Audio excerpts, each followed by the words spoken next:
It's car con carne. Let's eat in the car. It's car con carne. And now here's the star of our show, James Van Alstyne. This right here is Car Con Carne. Car Con Carne is a Q101 podcast. I'm James Van Alstyne, and Car Con Carne is sponsored by Easy Automation. Are you looking to transform your home, your office, your business into a smart, seamlessly connected space? Easy Automation is a local business headquartered right over in Aurora, Illinois, delivering custom automation solutions tailored to your lifestyle. Whether you're upgrading your home entertainment, streamlining your office tech, or enhancing the atmosphere in your restaurant or sports bar, they have you covered. Their expert team designs and installs personalized systems from smart lighting and climate control to audio-video distribution and robust Wi-Fi networks, all managed through an intuitive app on your favorite device. Easy Automation makes technology work for you at last, effortlessly, reliable, and always with your satisfaction guaranteed. Visit easy-automation.net or call my guy Dan at 630-730-3728 and take control of your environment today. Car Con Carne. Also sponsored by 90 Days in the 90s. What's that? You say Car Con Carne sponsored by a book? It's true. 90 Days in the 90s right here, written by my pal Andy Fry. Sitting in the front seat, it is Danny Doom of Danimal Farm, formerly Milk at Midnight. You actually, I was about to talk about this book and why people should read it. You're a fan. You've actually read this. I've read the book. I know Andy. I read the book, and I've had conversations about him, about they're going to make a movie about it, and I'm like, you should get Lizzie Kaplan as the lead, but that's a whole other thing. I'm glad you're casting it for him. Fan casting. Well, he was like Aubrey Plaza, and I'm like, that's pretty good too. Yeah, I'll take that. Did you read it? Of course. Yeah. This is my copy of the book. Of course. Do you see how worn this is, Danny Doom? Yeah. Oh, Yes. yeah. It's got notes. It's got. Does it? No, it doesn't. It's got some dog-eared pages for sure. 90 Days in the 90s is a rock and roll time travel story, the ultimate novel about the 90s and the Chicago music scene. Join record store owner Darby as she goes back to the 90s right here in Chicago, maybe perhaps even here on Fullerton Street, just west of Central Park, as she jumps on the gray line to time travel back to her carefree 20s, soaking up all the pop culture and rock and roll nostalgia you could ever imagine. To learn more, go to 90daysinthe90s.com or pick it up on Amazon.com or wherever you buy books. Also follow 90 Days in the 90s on Instagram so you can check out tons of Chicago scene and alternative music related content. Finally, Car Con Carne, sponsored by Tag Publicity, a music and event publicity company that is freshly distinctive. Tag Publicity is a full-service entertainment PR, talent development, branding, digital marketing, social media management, project management, distribution, content creation, booking, and PR company headed by Evan J. Thomas. Reach out to Evan J. Thomas for any of your PR needs. If you're a creative, if you're a musician, he's your guy, Evan J. Thomas PR at gmail.com. Follow Tag Publicity on Facebook, Instagram, and the TikTok. So I am parked in front of the Burlington in the Logan area. This is my go-to if I'm interviewing guests who are from Logan Square, because I swear to God, this is the only place in the entire neighborhood of Logan Square where I can find parking. I forget it if we're doing something on Milwaukee Avenue. I'm never going to find parking. And with the whole thing going on, you don't want to go near. Oh, in Milwaukee is, the second you cross Diversity, it's game over for sure. Yeah. To my right, if you're watching this, even if you're listening, also true, that is Danny Doom of Danimal Farm. And behind him, it is the drummer from the live band, that is Clay Cole. And we're going to be joined in progress from Stephanie. She's on her way. From the live band. She'll just jump in progress. I was notified she's on her way. So what is Danimal Farm, I hear you asking? Well, you're not asking, but Danimal Farm. There she is. Want me to scoot over? Get back. How's that for timing? Yeah. Hi, welcome to Car Con Carne. We joined the show in progress. Hi, Stephanie. How are you? Great. Great to see you. Okay, so just make sure you pull that microphone in front of your mouth. You got it. Don't pull on that arm too hard, otherwise it will snap in half. But nice to see you. We're just about to introduce the concept of Danimal Farm. Danimal Farm is a solo project created by singer-guitarist Danny Doom. That's him, formerly of Milk at Midnight. The album Perseverance Hotel is a comfortable, sometimes dark, collection of shimmering indie rock and indie pop songs that have stuck with me since I first heard it at the beginning of 2025. This band, Danimal Farm, performing at Montrose Saloon on June 21st. Welcome, everybody. Thank you. So, Danny, I'm going to focus mostly on you. And no disrespect to you, Clay. No disrespect to you, Stephanie. But this is a solo thing. This just poured out of your head. That's true. before we get into that, I've been doing this podcast really for far too long, but I try when possible to do this in conjunction with the restaurant. We meet in a restaurant, we eat food in the car. Sometimes it's just not possible. So in situations like that, I bring a bag of snacks. I'm here for the snacks. You're here for the snacks? Okay, I told you. And the snacks are in the handsome Car Con Carne tote bag, available on carconcarne.threadless.com, as well as other fine merch, which you'll find in here, Danimal Farm. You'll find popcorn, you'll find miniature chocolate bars. I think there's some beef jerky in there, some sour cream Pringles. It's not really dinner, but it's food nonetheless. I just had dinner, but I'll pass that back and let you look at it. A little jerky? Scrounge. Now, there's probably a lot of sodium in there. I don't want you to get too bloated, Nice. Danny. Too. I'm gonna wait. I'm gonna wait until we're in the clear. See, that's why I wear black a lot, just because I do eat bloating type food. So what happened with Milk at Midnight? Had that just run its course? Yeah, it did. We were, I don't know, I guess it was like 2018, 17? I don't know when we stopped.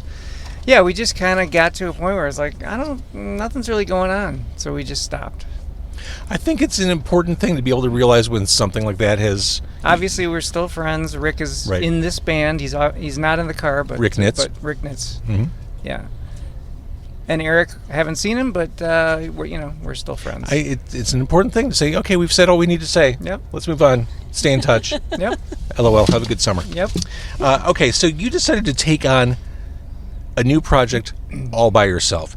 And I'm always curious when I see artists do this. It seems like, well, you could do things the easy way or the hard way. You took the hard way.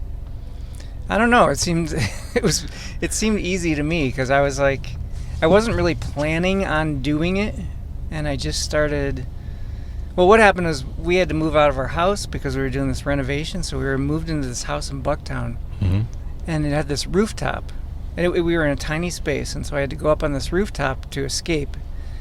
Well. And and we had one guitar there, and I just decided I was going to go up there and strum a guitar, and started writing some songs. And then I was like, oh, maybe I'll just, throw some drum tracks on there, blah, blah, blah.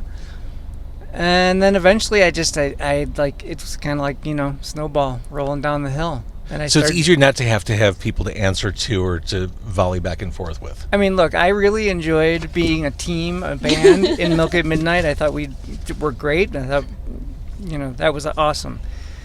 But I've realized, there's a control issue that I have, and I really enjoyed it. Like, I really liked having, like, I know what I want. I know exactly what I want it to sound like, and, like, I have no regrets about how it's, like, perfect for me. I'm happy with it. Stephanie, as a music partner and as a partner, this control thing that Danny speaks of, is this an ongoing concern? It's nothing new. I feel like, though, you have to get it to a point as an artist to just be ready to take on the whole thing, and just, I feel like he's so happy with this because it's exactly what he wanted. So, Danny, you wrote these songs, you put these songs together.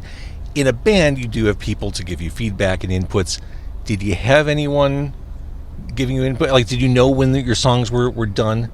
Well, I mean, I was playing them for Stephanie and my daughters, if they would listen. One of them gave input. The other one didn't seem to really care. But, I mean, I was playing these songs, and at one point, my 14-year-old daughter was singing the songs back to me, and the lyrics were, "Want to go home and slam a beer." And I was like, okay. That's working. Some good lessons there. Yeah. The album name, Perseverance Hotel, this is a story I'm sure you've told plenty of times, but this is a picture you took, random site in Australia? In 2005, my college roommate got married. He's from Australia. So we decided, me and a couple friends, we went out there and went to his wedding, and we're in Melbourne. And it's an amazing city, beautiful city. I've always wanted to go. I mean, Yeah. That's like one of those once-in-a-lifetime trips, I'm sure. I mean, it's very Chicago-like. But we're walking down the street, and I just look up, and I'm like, the picture I think kind of says it all. Yeah. And I just, and then I framed it. I had it in a little frame at home, and it's been sitting there for a long time. And I'm like, if I ever do a solo record, that should be the name of it. I don't know. And it just took a long time to come around and do it. It was there all along. Yep. This was supposed to be an album of love songs, says Danny Doom. Right. What happened along the way? Well, Was the love lost? I mean, I do think it's a relatively positive record. Mhm. I mean, Oh, there someone's are having some, popcorn. That I makes me am. happy. Good, Sorry. good. No, it's not a sorry thing. I'm just glad Okay. someone's I don't enjoying wanna the be snacks. too loud. I bring the snacks to be consumed, so this is good. chomps. There's some dips and stuff, but I think it's pretty positive. There's just So it is a love song. well, or it there was isn't? specifically a love song that I had. So I wrote a bunch of songs. So when the snowball started rolling down the hill, I eventually had like 15, maybe or more songs, and I had to bring it down to 10. One of the songs that didn't make it was like the most outright, like it actually said "I love you" in the song, which is not something I've ever done. And Stephanie, I played it at Montrose Saloon once, and Stephanie's like, "What is that song? Who is that about?" I'm sure. And I'm like, of course it's you. Oh, it was our anniversary when you played it. True, right? That's right. It was all planned. So maybe that one will be on the next one. Oh, it's not on it. That's right. Yeah, it didn't make it. So you do have like 5+ songs Yeah. banked. Yes. So this is, Danimal Farm is full speed ahead. This is where you live now. Yeah, and of course, I loved doing that. I mean, I don't know what's going to happen, I would love to be able to be like, we're practicing and we start coming up with songs like we used to in Milk at Midnight. Mm-hmm. I'm all for it. I'm not like, like this, we're going to do these songs. I demoed them and here's how they're going to go. But there may be that too, but I'm just saying, I'm open to. Now, Clay, I don't want to ignore you. I feel bad that No, you're no, sitting there. it's okay. Well, no, it's not okay, Clay. What hooked you into this band? Like, what made you think, oh yeah, I'd love to play drums for you guys? Oh, I just know Danny. I know Milk at Midnight. Always a big fan, but I also heard just one of the songs, and then I saw Danny out one night. Said, "Hey, if you need a drummer." But yeah, I'm just well aware of Danny's songwriting and always been a big fan myself. I've got to ask. I don't often, Danny, ask questions about band names, but Danimal Farm. Is it because you're a dystopia fan, or is it because you're a wordplay fan, or both? Well, I mean, we do live in Orwellian times. We do. Although I have to say, when I wrote this album, those songs, it was in a much happier time. And then all of a sudden, I'm like, should I stop being Danny Doom? And then I was like, well, nope, I have to keep it. Things are not. Yeah, Danny Daylight isn't going to work for a long time. Yeah, Danny Doom it is. Doom is here. Uh-huh. Doom is here to stay. I really enjoy this album, Perseverance Hotel. All I want is what kicks the album off. This is the rocker. This is the one that, this is a statement. Tell me about that song. That was one of the last songs, maybe the second to last song. I don't know. I was like strumming this riff, and I'm like, oh, I've written like a Nirvana song. How am I going to make this not sound like that? And then, and then I don't know. I just started singing something that I've long tried to express, which is that we need ladies to rule the world instead of men, because the men are not doing a very good job. And it had nothing to do with the election or anything. It just happens to be. It was what came out. Thinking on the darker side of things, maybe to me sounds like a moment of intense despair. Yeah, that was like that was the love gone wrong. That was when the album became not an album of love songs. There it is. The post-breakup. Yeah.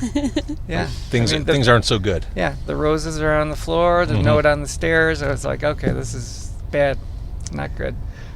You've been doing videos for these songs, which I've said it a million times. I think this is such a great time for independent artists to do video stuff. We all have camera crews in our pockets with phones. Like, Right. it's so easy to get footage together. The video for Out of Place, the animal outfits. You need to explain this. So basically, I was like, okay, this is a 2-minute song. I gotta. How am I gonna just make this look as ridiculous as possible? He loves in costumes. the shortest amount of Really? time. And So are you a Halloween guy? Well, They're all- we have 2 daughters, and we've had a lot of Halloweens, and there's a whole. We have a costume box of that's just costumes. his. So I'm like, all right, I'm just gonna bring them all up, and I'm just gonna do, I'll be a chicken, I'll be a frog, I'll be a bear, whatever. And, Yeah, we've gotten rid of the costumes, but he won't let us get them out of the house. Okay. Right? I'm a hoarder. I think most guys are. I'm at the point now, Danny, where I'm sneaking records in when I'm the only one home. Like they're in my trunk, and I'll just bring them in under the cover of darkness. Right. We're all hoarders in our own Yeah. way. Yeah, and she's a purger. I am. She likes to purge. I understand. So that video, I had to ask because it was like this weird like Lincoln Park Zoo scenario going on. There's a video coming soon for The Void. There is. Friday is the world premiere. Like, remember when it used to be at MTV and be like, all right, world So premiere. Friday, June- Everyone sit by the TV at Friday, 7 June p.m. 6th. Yes. All right, which is the day that this will debut. So today, as of today, Video for The Void, directed by T.G. Jamraz. This is a guy that I met during the pandemic, and I'd never met him in person until like months ago. But we've had a relationship online, whatever, did some stuff. And he's like, let's make a video. So I gave it to him. So I, relinquished control and said, do what you want. And he had me, walking around in a cowboy hat. perfect. I'm starting a war to fill the void, We'll see how that goes. to push back against all the boring days. Yeah. So that I think that maybe seems like it could have been written about pandemic times, but it really was written before, and I kind of found it. Is this just ennui in general? Yeah. It's kind of like, let's do some stupid shit to fight back against boredom. That's what this podcast is. Perfect. I've got, We are in the void. yeah, This is the void. I'm doing a radio show with a bag of candy with strangers in my car. I am pushing really hard against the void right now. Treat yourself to candy-covered cake. But we are no longer strangers. We are not. We are not. We are now friends. Okay. So I mentioned June 21st, Montrose Saloon. Right. Your songs, these singular visions you had, are now expanded to a full band. Is it weird letting go of those songs? No, Letting them it's interpret? great. No, I love it.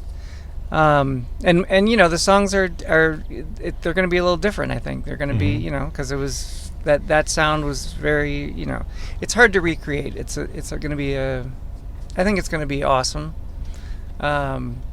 There's just we're still working out the kinks and trying to figure out like little weird keyboard type of sounds, because we don't technically have a keyboard player, but we have a keyboard and people might be playing it.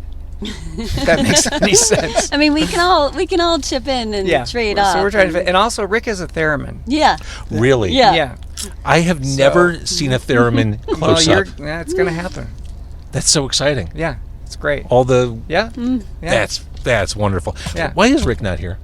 So Rick is currently vacationing on the Gulf of Mexico. That explains a great deal. Yep. Yep. I would take that choice every day Mhm. if it I know. was sitting on Fullerton Avenue or the Gulf of Mexico. Yeah. Yeah. All right, so June 21st at Montrose Saloon. You mentioned the handful of songs that are kind of left on the table from when you put Perseverance Hotel together. What happens when you decide to do an album again? Do those move forward, or do you just start over with the band configuration? Well, I mean, I'd like to see what they sound like with the band. So I mean, the more we practice, I'm like, let's add this song into the mix. Let's try this song, and and then we'll just see where it goes. But you have kind of written stuff already too, right? Yeah, that's what he's Yeah. saying. Yeah. Maybe you weren't here when you were talking about Sorry. it. But I've got like How dare you. a few didn't make the cut Right. on the album, so Yeah. they're kind of like done, kind of, but they maybe could use a little. I don't know. Totally unrelated. I love this area of Fullerton because you've got the Burlington here, and it's like next to a yoga studio. So like, it's an endless stream of people with yoga mats and yoga clothes, and dudes who look like musicians carrying like little crate amps. Yeah. Those are the only kind of people walking by this car right now. It's, By the way, just so you, before we were talking about the show at Montrose, June 21st, Yes. Saturday. This is an afternoon matinee show. an afternoon matinee. Yeah, and it's It's like you read my mind. it's It's perfect. so time. it's going to be a beautiful June Saturday, and it's going to start at 2:00. 2:00. And we are going to play first at 2:00. And there's going to be food. And there's going to be Fish food. fry, I think. So, all right. And you can park over We- there. Yes. Oh my God. yeah. And they have the Oh, outdoor okay, Okay, we just, are- okay, we there's are a dude carrying a playing with- guitar. Totally. Just as I said that, there's a He dude has walking Elliott by with a Smith's guitar. shirt on. Yeah, he's got an Elliott Smith shirt. Nice. A 2:00 matinee. And we are playing with the Honey Whites, which is the Morphine tribute band that Clay also plays drums in. So he's doing double duty. And then we are playing with, from the 90s, back for one show only, Big Angry Fish. No way. Yeah. Yeah. That's a name I haven't heard for a hot minute. And so this is called a Big Angry Fish Fry. And there will be, I'm told that there will be an actual fish fry.